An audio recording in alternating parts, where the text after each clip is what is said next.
านอินเทอร์เน็ตและไม่ดูละครไทยไม่ทำให้ประเทศไทยเดือดร้อนอีกสักครู่กลับมาติดตามรายละเอียดครับว้ายโดนแฮ็กข้อมูลรั่วลิงก์ปลอมไม่อยากโดนหลอกแบบนี้ต้องฉีดวัคซีนป้องกันภัยไซเบอร์ด้วยการไม่คลิกลิงก์หรือดาวน์โหลดไฟล์จากแหล่งที่ไม่รู้จักไม่แชร์ข้อมูลส่วนตัวไม่ซื้อสินค้าออนไลน์บนแพลตฟอร์มที่ไม่น่าเชื่อถือใช้รหัสผ่านที่คาดเดายากติดตั้งโปรแกรมป้องกันไวรัสที่สำคัญต้องหมั่นอัปเดตและบอกต่อความรู้เกี่ยวกับกลลวงมิจฉาชีพอยู่เสมอมาร่วมสร้างภูมิคุ้มกันจากมิจฉาชีพออนไลน์ด้วยไซเบอร์วัคซีนกันเถอะค่ะอายุเข้าเลข 6 แล้วจะเริ่มต้นอาชีพใหม่ได้ไหมนะได้สิครับผู้สูงอายุ 60 ปีขึ้นไปที่ยังมีไฟสามารถกู้ยืมเงินทุนประกอบอาชีพกับกองทุนผู้สูงอายุได้ไม่เกิน 30,000 บาทต่อคนหรือ 100,000 บาทต่อกลุ่มผ่อน 3 ปีไม่มีดอกเบี้ยพร้อมก้าวสู่การเริ่มต้นอีกครั้งอย่างมั่นคงดีจังเลยแบบนี้จะได้เปิดร้านเล็กๆอย่างที่ฝันไว้สักทีเงินทุนปลอดดอกเบี้ยกับกองทุนผู้สูงอายุสอบถามเพิ่มเติมได้ที่กรมกิจการผู้สูงอายุ1300โอกาสก้าวสู่เส้นทางศิลปินกลับมาอีกครั้งพร้อมปรากฏการณ์ครั้งใหม่ที่รวมการประกวดร้องเพลงไทยอมตะร่วมสมัยทั้งเพลงลูกทุ่งและลูกกรุงไว้ในเวทีเดียวกันกับโครงการเยาวชนสืบสานเพลงรักไทยโดยสำนักงานทรัพย์สินพระมหากษัตริย์ซีซั่น 2เปิดรับสมัครตั้งแต่วันนี้ถึง15มิถุนายน2568ชิงถ้วยพระราชทานและรางวัลกว่า100,000 บาทติดตามข้อมูลเพิ่มเติมได้ทาง Facebook เยาวชนสืบสานรักเพลงไทย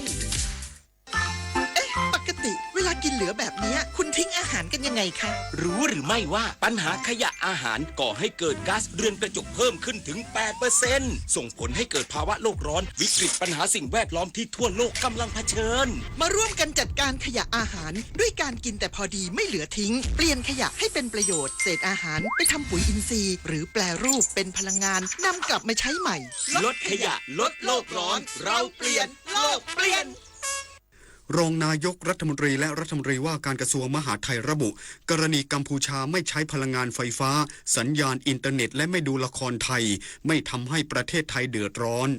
นายอนุทินชาญวีรกูลรองนายกรัฐมนตรีและรัฐมนตรีว่าการกระทรวงมหาดไทยลงพื้นที่จังหวัดอุบลราชธานีพร้อมเปิดเผยถึงกรณีที่กัมพูชาจะไม่ใช้ไฟฟ้าไม่ใช้อินเทอร์เน็ตไม่ดูหนังไม่ดูละครไทยนั้นไทยก็ไม่เดือดร้อนพร้อมเชิญชวนให้คนไทยหันมาอุดหนุนสินค้าและบริการของไทยให้มากขึ้นเพื่อแสดงถึงความเป็นไทย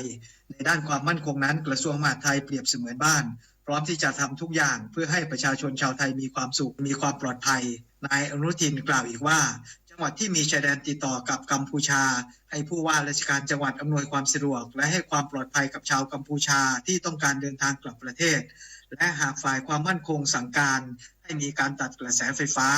กระทรวงมหาดไทยก็พร้อมดำเนินการทันทีกรกฎภูมิสวทบราชธานีรายงาน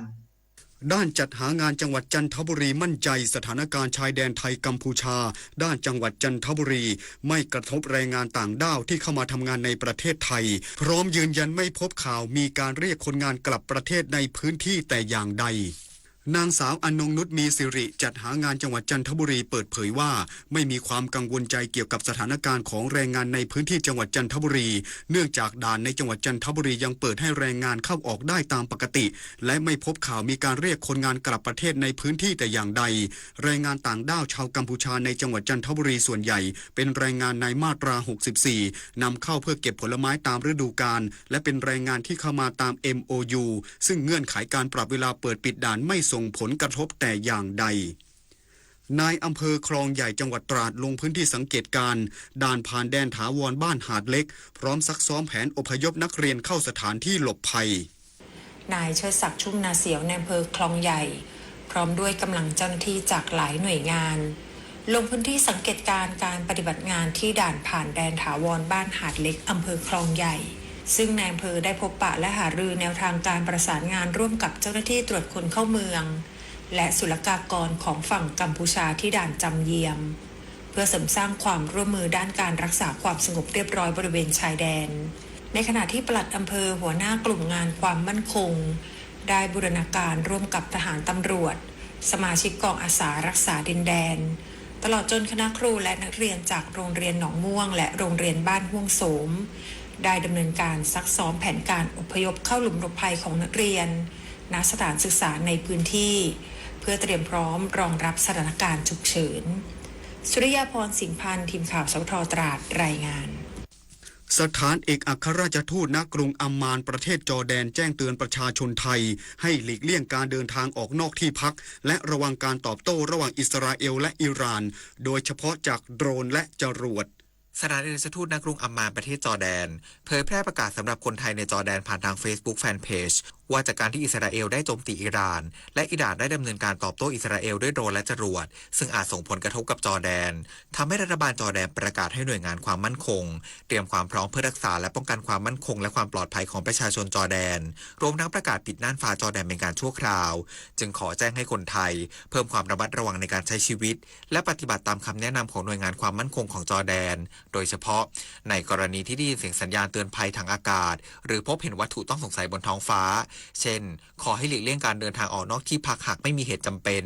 กรณีอยู่นอกอาคารขอให้หลบเข้าที่ปลอดภัยในอาคารใกล้เคียงและหากไม่มีที่หลบภัยอยู่ใกล้เคียงขอให้นอนลงบนพื้นดินและใช้มือกุมศีรษะหากเป็นไปได้ควรอยู่ใกล้กำแพงกรณีที่วัตถุต้องสงสัยตกลงจากท้องฟ้าขอให้หลีกเลี่ยงการเข้าใกล้จุดเกิดเหตุและรายงานต่อทางการจอร์แดนทางเบอร์โทรศัพท์911เป็นต้นปริญญวิทย์เปี่ยมสมบูรณ์รายงาน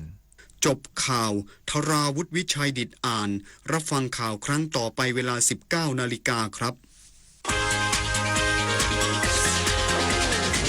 ติดตามข่าวที่นำเสนอไปแล้วได้ที่ www.thainews.prd.go.th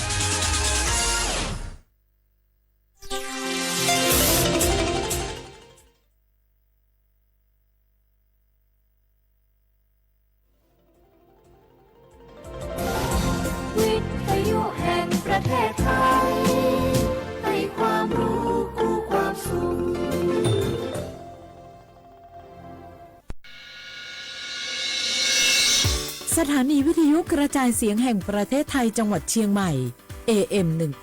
1476 กิโลเฮิรตซ์สถานีวิทยุภาคภาษาชาติพันธุ์แห่งเดียวในประเทศไทย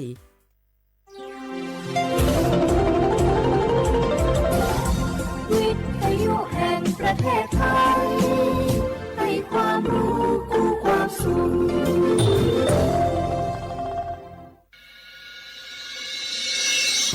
สถานีวิทยุกระจายเสียงแห่งประเทศไทยจังหวัดเชียงใหม่ AM 1476 กิโลเฮิรตซ์สถานีวิทยุภาคภาษาชาติพันธุ์แห่งเดียวในประเทศไทยที่มีความทันสมัยเชื่อถือได้สร้างอัตลักษณ์กลุ่มชาติพันธุ์สู่สากล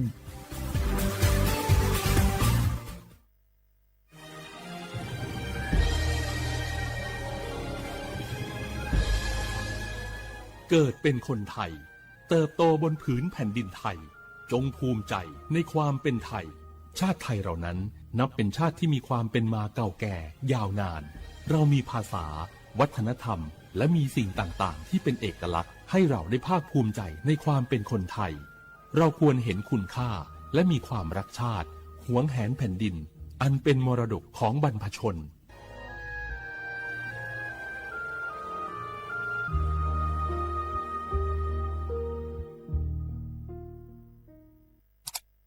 อ้าวแชร์เข้าไ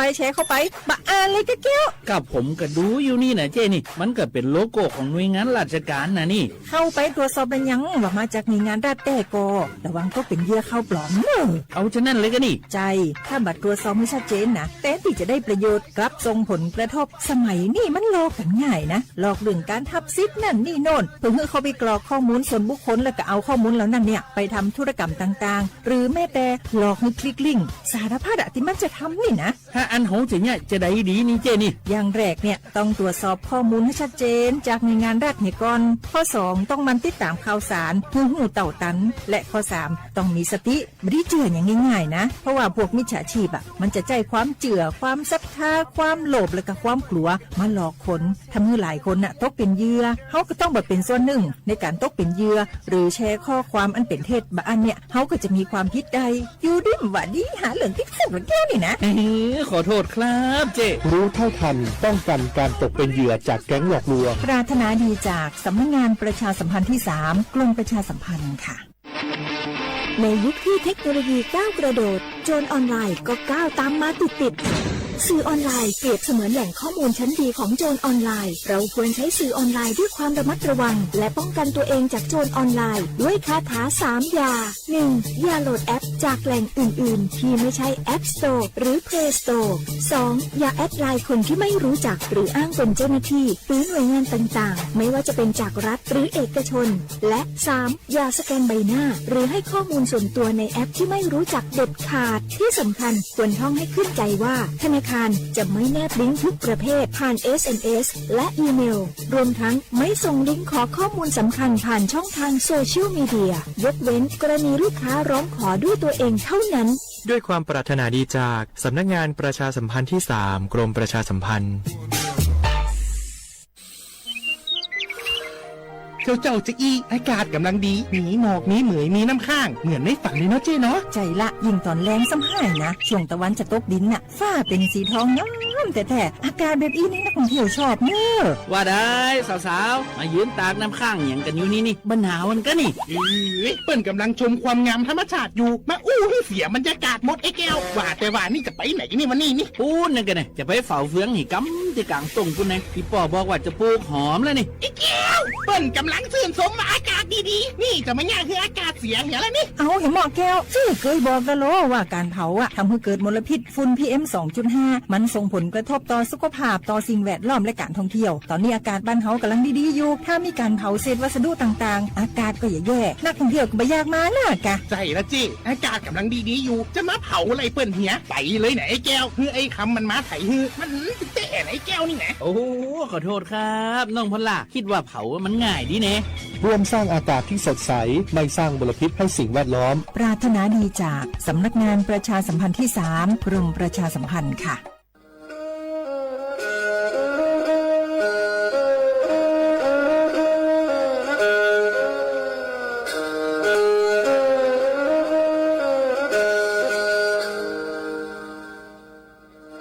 Đào núa, số tông chua sang xua, hữu tế chào thai, đào lúc sáng tranh mày.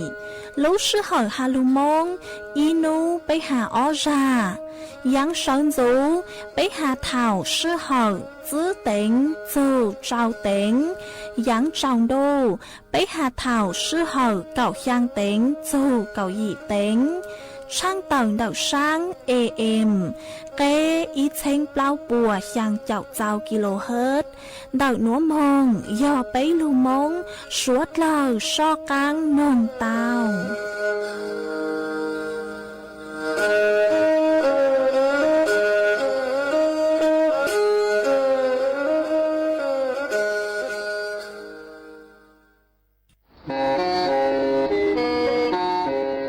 Lên từ sáng kênh khô na Chuan đảo sú tông chua sang xua Hú tế chiều thay đảo lưu sáng tranh mày Cứ do khó chờ Mỗi kế bao dù kế chỉ phang Nón rõ tàu rong hẹn Sẵn gian mong tàu klê Thông bờ hú lưu sáng tranh mày Do lên từ sáng kênh nó lò Nông tuốt tàu chuan đảo Sú tông chua sang xua Hú tế chiều thay đảo lưu sáng tranh mày Chuan đảo tung bờ sú tông Sùn chữ bè ó sang trào sùn trào gì lò sử sùn chua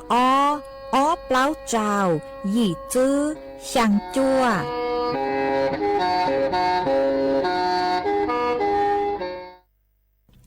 Nhớ dùng ý trọng nạ dự cứ tin ninh chẳng suốt lờ Đợi núa cú bao nhà xỉnh hàng Dòng xa trọ cán chân đủ số tông chua hà lưu mông đợi lúc xỉnh tranh mày Tuân dư ý trọng nạ dự cứ tin ninh chẳng suốt lờ Quần đinh núa chỉ cú yết thói ý trọng nạ dự cứ tin ninh chẳng suốt lờ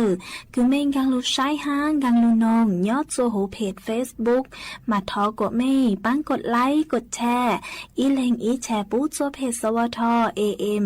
อีเชงเปล่าปัวยังเจ้าเจ้ากิโลเฮิรตซ์มากูอวดช่องดาวจะไม่สวดเลยคือไม่ปังเชิงกลางสู่ต้องจัวฮัลโลมงเดลูกเสียงเจงใหม่อ๋อเอกูกูหวังฮัจยาชาฮาตาไม่สวดเลยอยู่ลุนโรกูย่ออวพงยืดเถาปีมงจูจัวเถาเศร้ามากูยัวช่างเต่าจัวอีจงหนักจือคือติ้งนิ่งจังสวดเลยเต่าเป้าฮาตา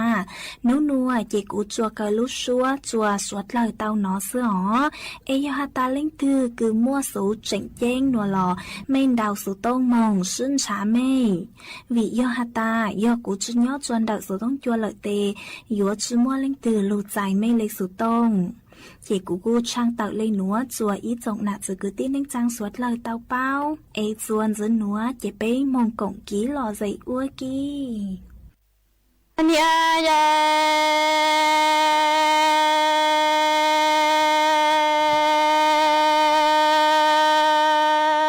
me tu no ha tông tu đại cu xia cha cả yua mu cha ti tua trong lo du tia e cả ji lo lu da tông hello da lo du e cho plong ga cơ nho cho ta cha ti tua trong lo du no e yo kho lu ra lu lu cho có chế chi yang mu cho cu lăng nhà tia lăng si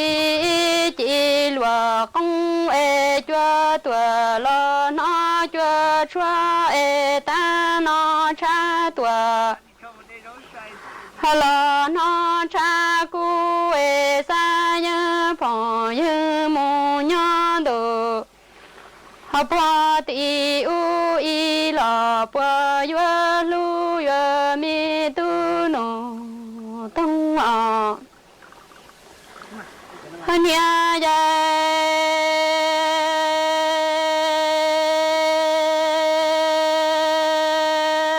nya mi tu no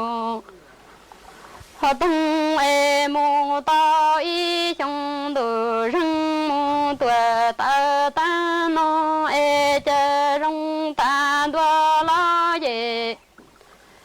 ha cha thằng ca lù lơ cha rong là lia cao ki e tu no tông mu đồ cha tia ha ti cha to e tu chi sa nhà in chu sa lo cha lo chi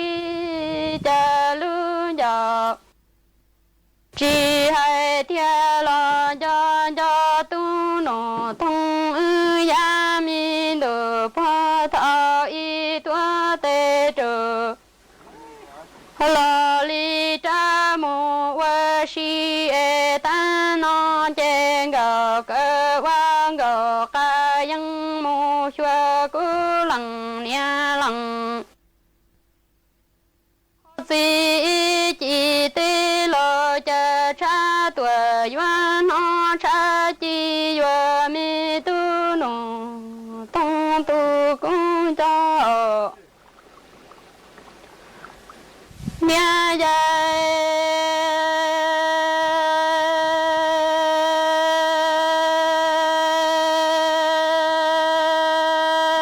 mi tu no họ tông cha nhớ đồ po mẹ cô sa e cha yuan đi nhà đó nu wa lua hello li no e mi ga ka wa ga ka nhớ e sa ro tia cha chi tia ra mu wa nya ro lo ko đua lo vi ya chua ta mi tu no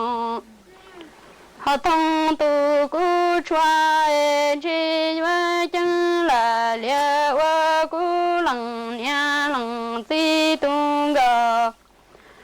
họ ca lia nya nho ta đua tu no thông mo tua cho lo chua nya ya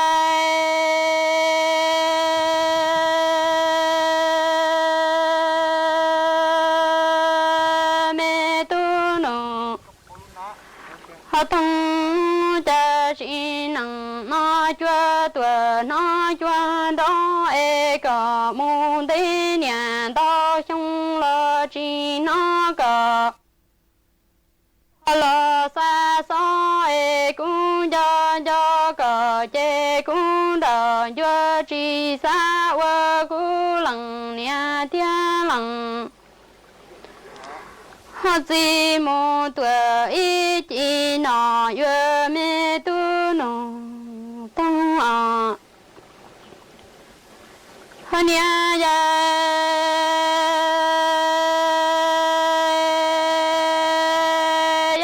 为呀都能等哎这个，莫藏都莫娘扎的家没顾店里都多。哈拉里容哎木那大明哎千川了哎几哎这个真样个，哈个万个哈人娘着扎的多正途那坚持原家家个。哈拉一冷哎三热爹家个我罗里坚持我进来了大家那个，哈扎了天都对面都能懂啊，年人。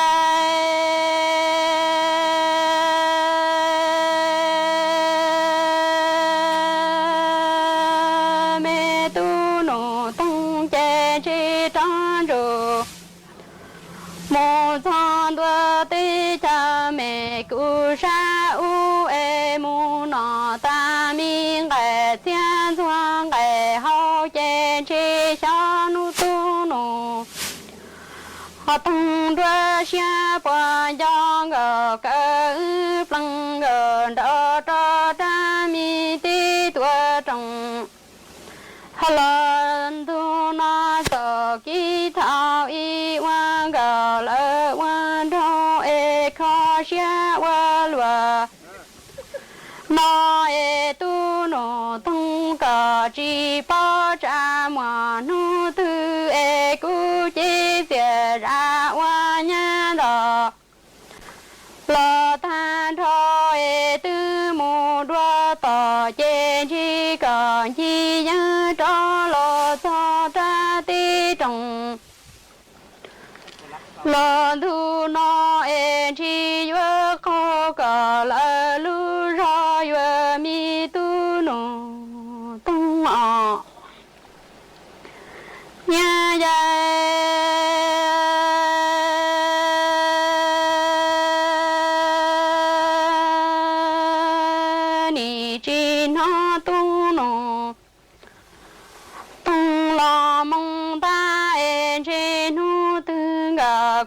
季节然木万年他节都弄，好东着了早哎只有好都弄东路绕路路了，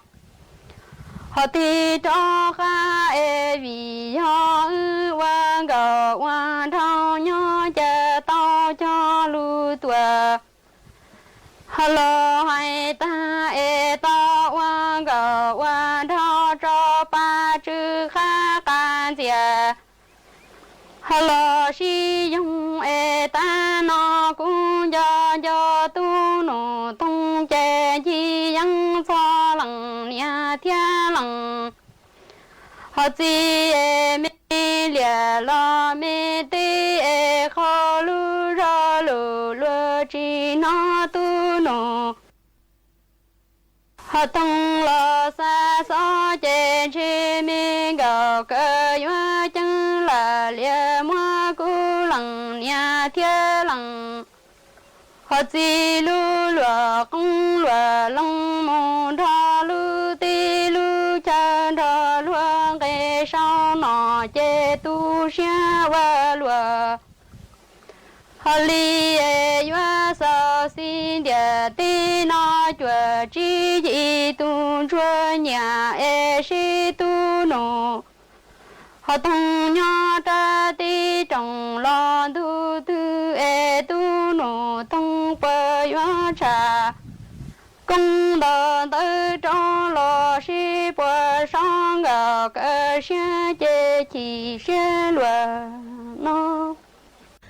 ส่วนจะนัวเจกูยมอีร่างลูกเป้าคือหาโซนดักจอกกังมอนดักลูกเจ้าจะลูกถังจัวสวดเหล่าเตาเป้าเนื้อจัวชงอ้อเชงจื้อปัวเจ้าเจ้าช่างมาจอตัวหนึ่งท้ายดาวตัวเลนเน่งเกาอ้อล้านเลงตัวหนึ่งเตาใส่จอกังมอลูนดักลูกเจ้าหลอดซื้อยอลูนดักจอกังมอคือปูหูอัวตายไหวหนอมาจอกังมอหนัวยอลูนดักกี่นอกกี่หองดักยูทูบเข่งวิโยหาตายยูนอดlần giấy hẹn, nót lần giấy lùa lấy offing, đầuองค์การอนามัยโลกป้วนแนะนำจ้ามาจ่อองค์การอนามัยโลกป้วนแนะนำฮาตายุจุตาวนอจอนใจเราซื้อจ่อผงชูรสซื้อเท่าเลยอีช้อนชาต่ออีนูหนอตั้งสื่อจ่อตัวหนึ่งไทยดาวตัวเลยหนึ่งเกาอ้อนล้านเลิงตัวหนึ่งหนัวม้วนนอนใจเราตัวเลยจ่อองค์การอนามัยโลกป้วเตาแนะนำจ้ามาสะเลยอวดจัวมั่วจ่อตัวหนึ่งคือเตาใจจ่อกังมอตายไวหนัวดาวดาวเก่าเลยหรอมาโยฮัตตาเล่งตือคือจะสังใจจ่อกังมอตายไวหนัวมาโยจุเตานอนเจห้านอจ่อผงชูรสเจอเอสาเลยอวดจัวอยู่ลูกสาวอวดลังหนูจืนหยังมาสะเลยจือเตาใจจ่อกังมอหนัววิจ่อกังมอหนัวม่วนดาวดาวเล่งคือเตาใจจ่อกังมอหนัวเออวดจัวหนึ่งปวดจุชานดาวจ่อมอหนัวห้าอ๋อเจกูกูจัวมอร่างลูกเป้าหนัวจะลูถังคาจัวสวดเราเตาเป้าเลยหนัวซื้อเอจวนซื้อหนัวเจไปจอกกังมองกงกี้หล่อใส่อัวกี้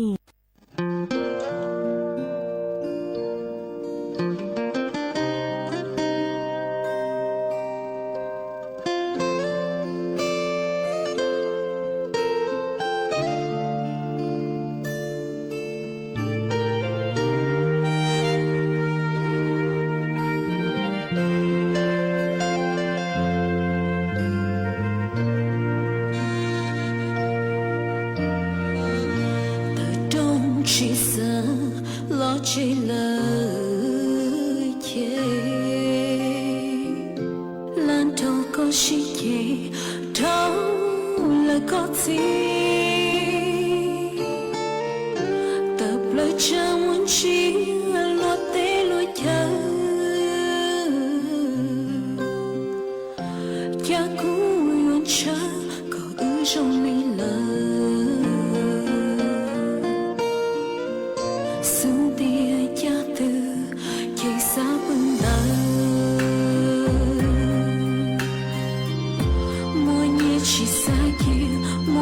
chỉ xa khơi chờ có thể cũ lâu nính chỉ cần cái gì cái ngờ họ trình đón chỉ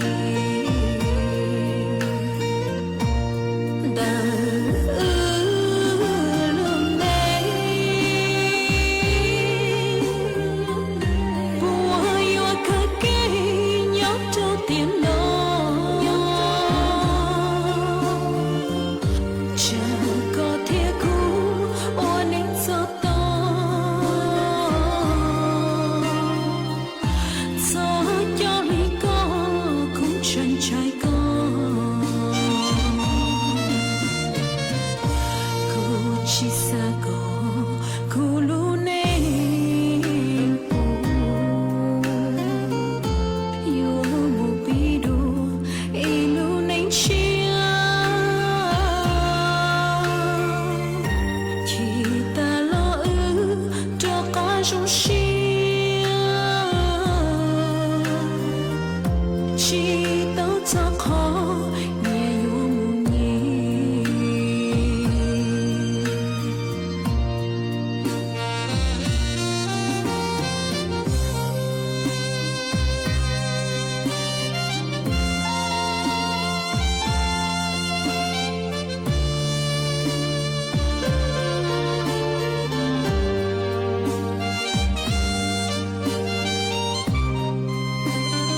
nó giờ ý ra đan năng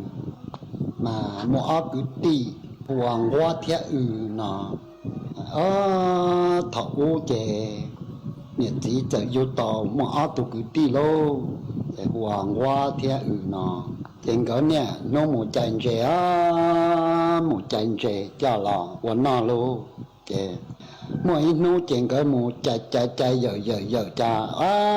chậm giờ tỏ tuần chè rồi giống cầu luôn chè qua mà giờ tụi ti lâu giờ tụi cứ chè giờ tiền qua tuần chè giống cầu nó chè tham chỉ nó tháo giờ trong nhiều nó chè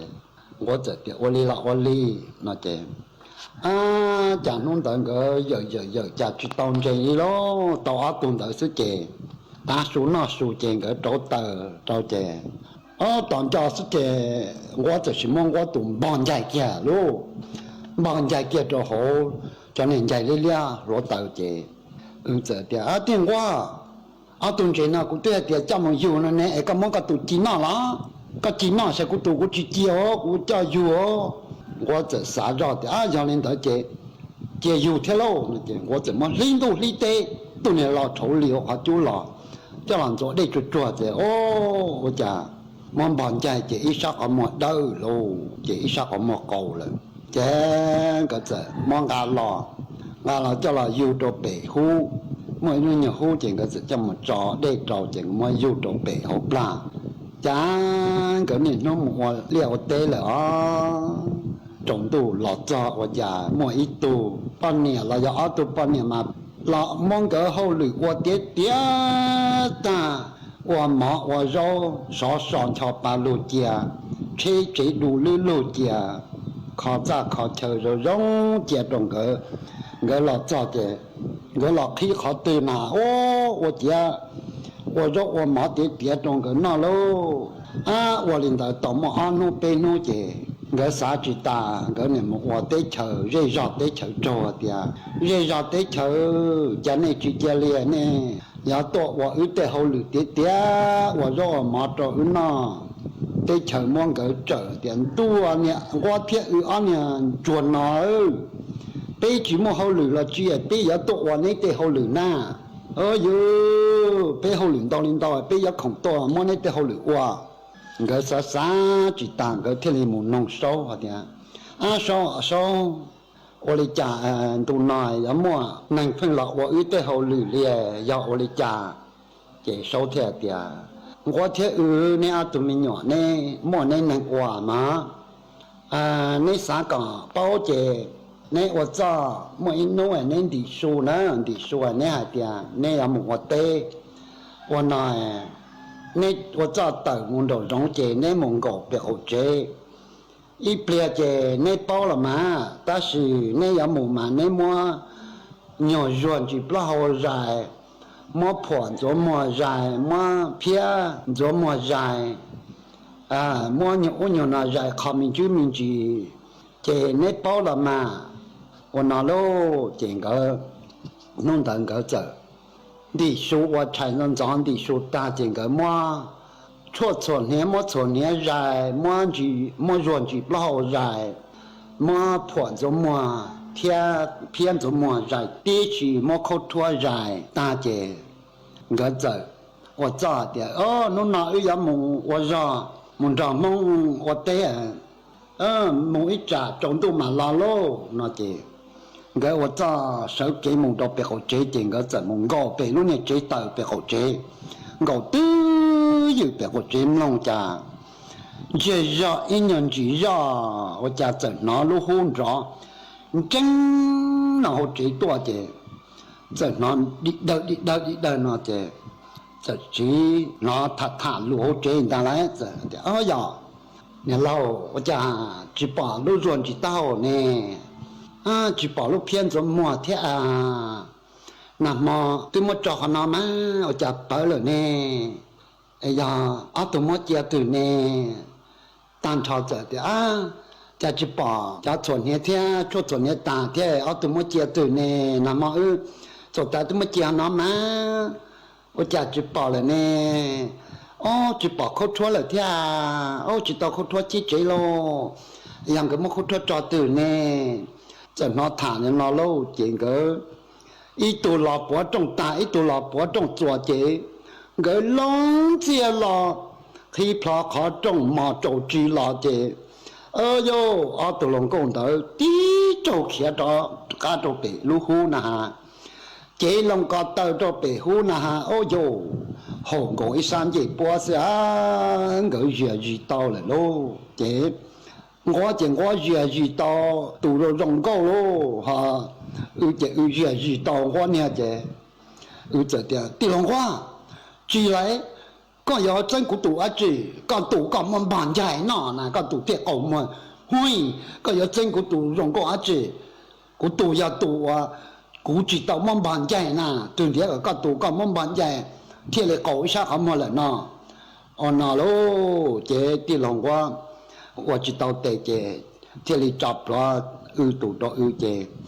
这让我这里来哇，这让我读离啥个么这，个叫了我那啊，啊，叫了我那这个怎么落？对啊，没叫嘛，叫多喽，啊，我讲我读这嘛。蓝等的用这嘛么嘛，这叫了越长度。khó chỉ mà lời我哋全多嘅嘛莫佢我晒嘛你說個你講我晒只嘛知我哋路本多嘅嘛講我晒嘛滿到黃刀書我讀嘅就晒下年嘛人哋嘅我讀這裡這我一讀年冇播mùa mua vàng nhà mà cái nọ lô mua nọ chứ qua cho nên mình nhỏ bỏ chứ qua cho nên mình nhỏ chơi tiền cho có chuyện đầu có nên mùa mua có cho nên mà nọ ta nữa nó chứ giờ giờ tiêu chứ tôi thì cá liều thì nó gần qua thế chứ cá liều bua năm bua gần qua liền nó chứ nên một bộ kia chắc chắn là trong đặc á chỉ tao chỉ là tê liền đó chế nè nó bộ nè nó muốn nọ chế nó và nên mà ta lô chế nó và mà ta chế nên nó tụ bao nhiêu ta chế nên mà đi là chú xã hội nên nó buồn đầu tôi một xã xứ lô muốn nó chế nên nè mà nó cho tan cho chế mà cho một gì bự lô bé bữa mà năm mà ta một bữa giờ một bữa giờ cho ra là chứ nếu mà sợ là tự tăng chứ nếu mà chú xã hội nếu lúc buồn tự là chú xã là có qua bệnh tua lô chú cho là chỉ tao tây lô lấy xã chia chứ món đỏ hòn đau sư hòn nọ mọi ít mà lô chứ giờ thì ta trang trả của nhà bao nhiêu đó, phèn niệm mòn gì của một bữa我哋家头对呀，古住咯，那就那很少古住咯，就多嘅等，那整个老人家古不了听，有的那么古是他做肉嘅，古只晒你，有人拍过那住呢，我那就半年整些冇不咯，不嘅，我做做肉嘅，你妈嘛少了到等到大嘅，你就老少你都搬到咯。đi我来少节，妈说老手的好早，说那我家有多半年，但老少就接好了搬到老师喽，老做好了接我来少节，这晒你老少年的直接家都有这个么不节，有几多都有天喽，但直接有这么他到地龙瓜的。ที่หลงว่าก็ป้อนเนี่ยเนี่ยก็ป้อนเนี่ยว่าตัวว่าสาวันเต้าหนานะก็ป้อนเนี่ยวาลิจ่าเจที่หลงว่าจะกูป้อนเนี่ยเจจอมมาเรามาเยอะเลยเจมาหมู่มดเสียเยอะชั้นตัวเขาขอเจมาหมดเราเจมาหมดเสือคนตัวมาหมดของว่าเตรูปเป็นตัวเจมาที่ว่าสอmà cho mình đào sẽ họ có bao nhiêu này nó sẽ ưu giờ thì ô của bao nhiêu sẽ qua trở lại tiêu lòng qua lại của bao nhiêu cái thầu cho mà để lâu gì là cái nữ giờ giờ qua nhà mồm cháu mà nó ưu và mà ta cái ô bà nó nữ này mòn gì cũng một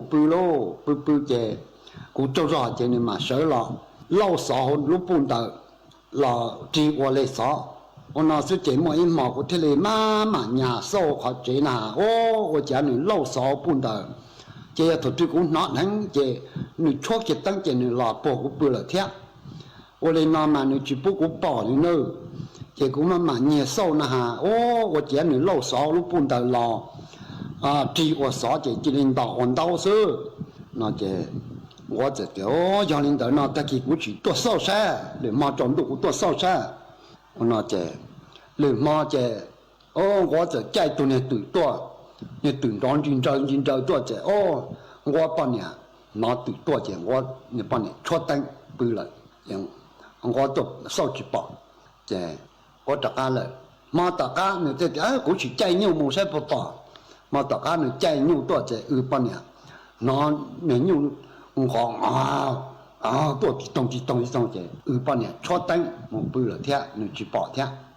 mà tất cả, giờ này đó chứ, cũng chỉ chạy này một xe bỏ, mà tất cả chứ này chạy này một chứ, này một đi tông một,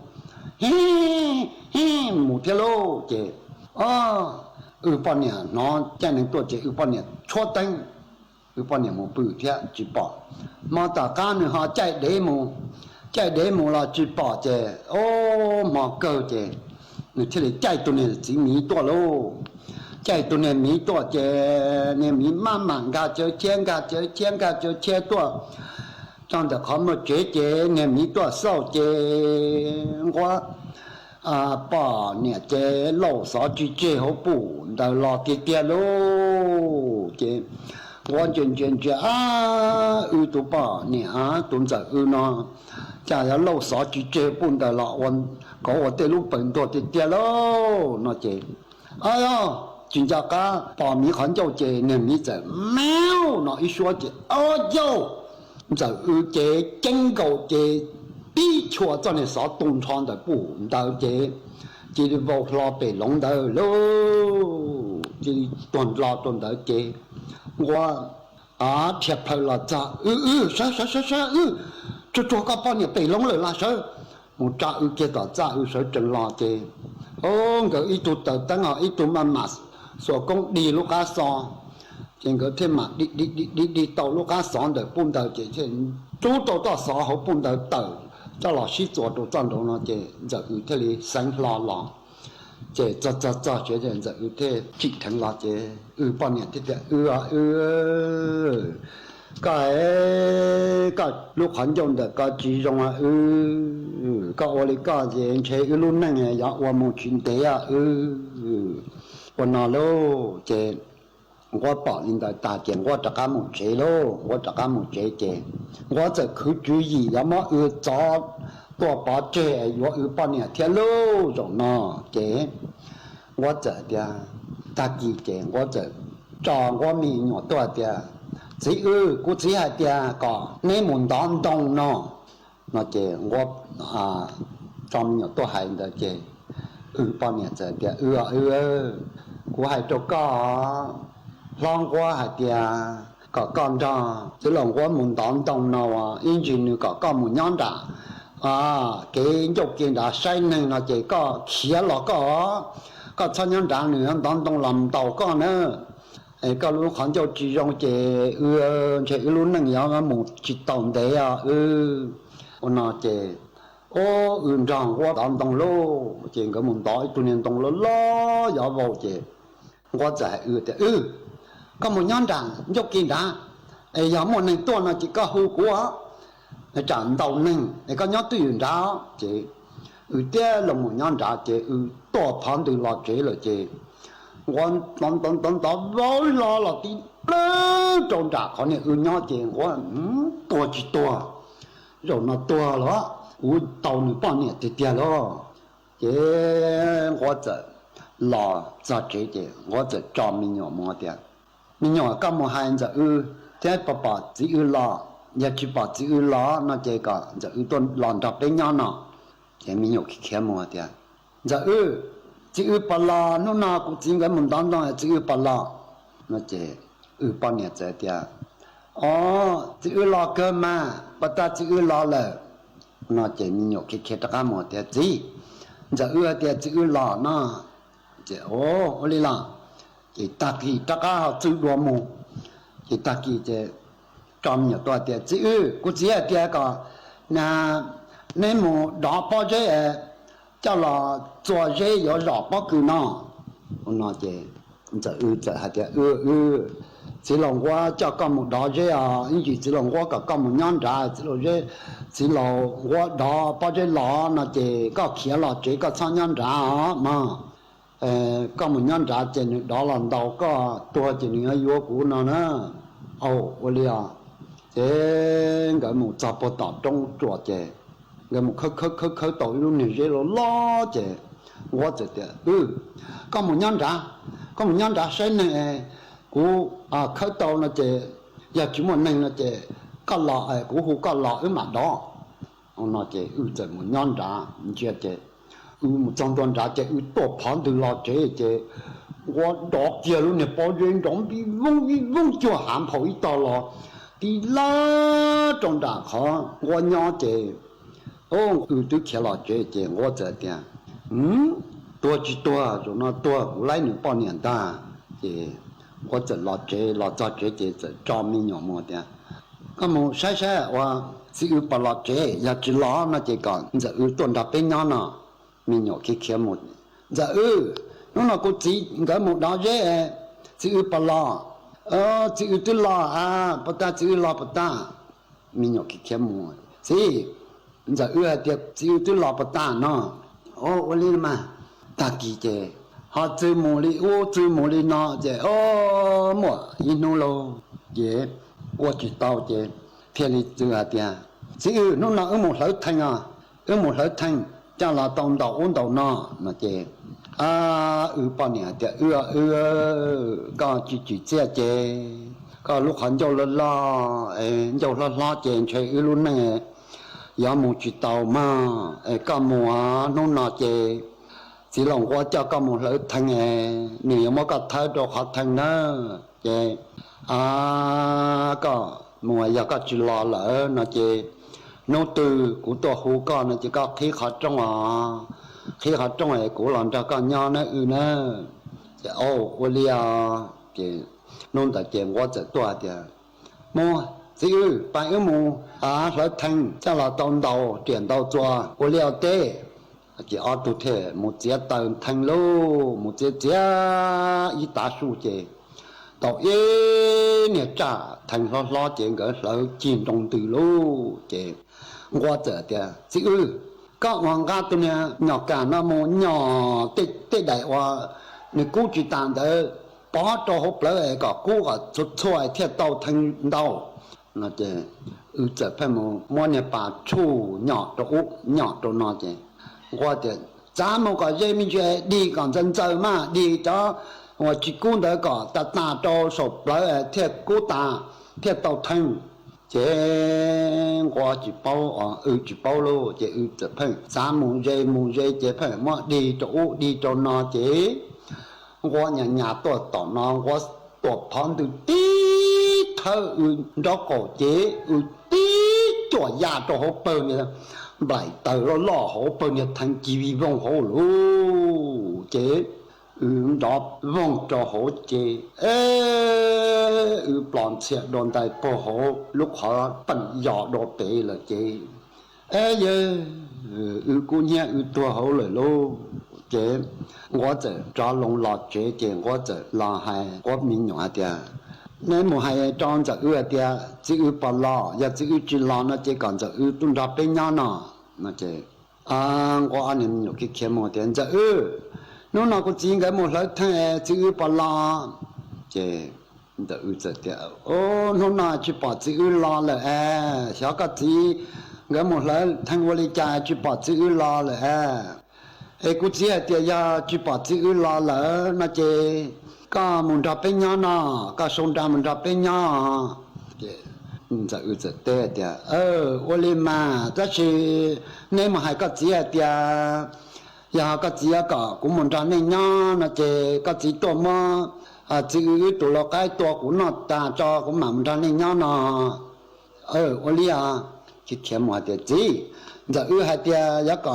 giờ làm ra bên nhau nó chỉ có một món giờ cái tổ lọc cái toàn giờ nó cho giờ mà làm ra bên nhau có thêm một món này lọc cái toàn trong giờ nó ta chỉ ta cái cho mình nhỏ một hai tiền giờ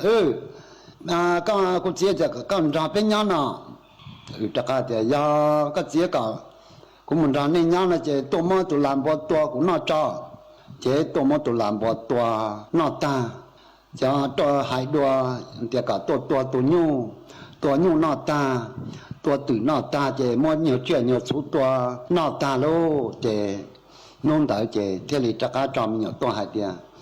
จะกูเจียเดียตัวเชื่อตัวสู้นอตาละเจก็มันรอเป็นย้อนนอเจจะเทลิเดียนี่มันหายตัวก็เจียเดียก็เจียก็กูมันรอในย้อนนอเจก็จีจ้ากูหมู่ชัวchỉ có họ chờ xe cái chỉ có là thành họ tư chỉ có tuổi họ tư cho một số đó cũng mà làm ra nên nhau cái kia một cái gì giờ thì có trong giờ một số chỉ có họ chờ nên là thành đại cho giờ mà làm ra bên nhau nọ ôi mà cái我在讲着梦节目做好chờ的节我这边对呀这个是thành可能的nếu nhau họ nói về cô nhau tao nói về là thằng họ nói về chỉ để bắt bảo đồ cho thằng họ lợi sư nói về giờ có qua chuyện giờ giờ tiệt cô la lại khi họ trong cô la lại các khi họ trong cô làm cho các nhau nói về cho nên chuẩn từ cho cha về cho nên thằng phải phá cho nên thằng câu kia của lúc này khó về nên giờ giờ cho tiền cầm phò đồ cho nên thành hồ lợi thế lâu còn chỉ đoàn đại hồ lợi thế chế我sợ rõ我打针rồi nó cũng tôi chia sẻ hạt tiền gió ông tệ nào là họ我家整chỗ xử lý nó thế cầu lo nó khâu đủ khâu tê là thành cú của lo cái cú đề là dư cho nên thành bị bla chế khâu đủ khâu tê hồn đủ hồn tê chế khâu cả lâu cũng nghe ta lo cả lâu chậu ta qua mà tiền qua chỉ một ta khâu luôn là khó thành rõ cha ta khâu một cháu chỉ là bỏ đã chỉ khó thành đủ lu bỏ luôn là bỏ dây lúa dây chúa xí chanh rằng bỏ hồ cá khó và luôn là cá khó thành sự lu chỉ và bảo tờ và giờ mà luôn bỏ dây luôn là chúa trong đá cá khó luôn chúa bỏ bể hồ khó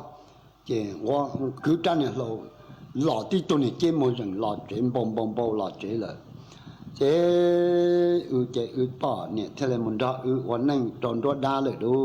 เจ๊ว่าเทเลละจากการหลังทองว่าเนี่ยป่ะเนี่ยดีหมดวันนั้นเจ๊วันนั้นจีหมดคือหมดตีวันนั้นจีนั่งจวนลาหมดเราเลยนาเลยซื้อเจ๊จากนั้นเนี่ยนะมาลาเสาเลยนาวิหารเดียตุกุตีเนี่ยจีปลาโยเตีย但是ก็ปนเนี่ยรองก็กู有什么多ก็ปอเจ有ก็ปนเนี่ยมองลุนั่งลุเสียเพว่าอีจุดเท่าเตเรายังช้ามั่วช้าสังเสริยังมั่วเราจานเราอย่าสื่อถึงว่าจีมั่วเราจะไปมองยีนั่งเนาะรอหลังเราจานเราเจนเราบ้านเราเปิดเราขอเชิญตัวบริจาคกูมั่วญาอยู่เยอะกูมั่วเยอะอยู่ญากูมั่วตีอยู่กูอยู่ตี老公嘛，都有年有都有年有里屋里那了，莫只当不了，才有我有年代公嘛，我呀呢我做个人做被龙被梦呢，拉人当到站到呀，弄呢背起来么，啥子才穿插有胡木着出穿路得车呀干到呢，个背衣能梦呢，到那到包错家错呀。sự thanh là bê mông còn nó nọ bê trò bỏ chê bê họ siêu cho kỹ rồng cho kỹ mùa cá hồ mù lợi giá tận đề rồng lên nọ yếu mà ra được ngõ thế chỉ là sầu lên nọ ý trọng nạt giữ cứ tin nên chẳng suốt lờ lúc sư hỏi cú tăng lờ chỉ cú dọn dạy ý trọng nạt giữ cứ tin nên chẳng suốt lờ lên nùa sư bế mảng chó cắn lưu xuân rứt lùa chuan đợi đủ số tông chua hà lưu mông đợi lúc sành tranh mài tàu chuột chuột nu ý nu bế hạ ó ra giáng sơn dũ do thảo giữ tính dù trao tính giáng trong đu do thảo cậu giang tính dù cậu dị tính nú nùa chỉ cú dọn dạy mấy mong lên nùa lợi sư ý thọ chỗ của mê chuột chúa lên chuột tù chuồn giữ chú ký nó cắn nhỏ rồng suốt la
Lika